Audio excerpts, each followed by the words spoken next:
Well, Merry Christmas and Happy Holidays or whatever you celebrate out there.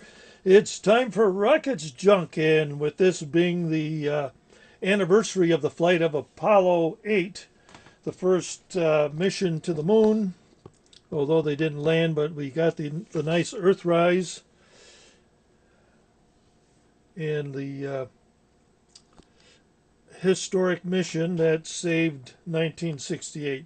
So, what we have here are some 3D printed upgrades I purchased recently on a Black Friday sale. We have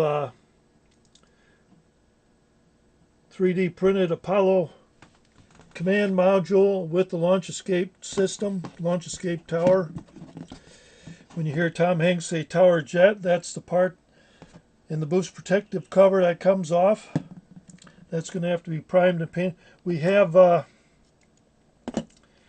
the first stage engine skirts with fins. This is for the Estes 1/100 scale Saturns.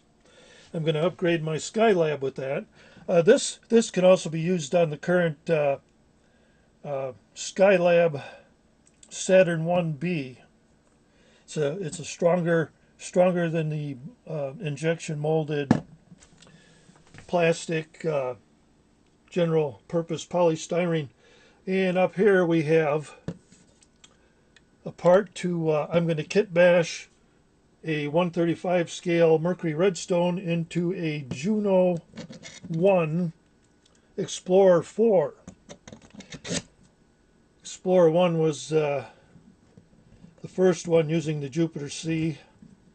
And this is a four-piece business here, a kit to convert a redstone. Over here, we have an actual, this is two pieces, by the way. This tower comes off, and there's an atmospheric probe that has to go in the top. And they give you several because, that's bound to get lost. This is going to have to be primed and painted. This has the round window and would be the proper capsule to put on the Little Joe 1 or the Mercury Redstone, either Freedom 7 or Liberty Bell 7. And it's quite sturdy. We're looking forward to getting this primed and painted and into the sky. And with that, we return you to the fun, frolic, and frivolity of the Fun Day Puppet Show.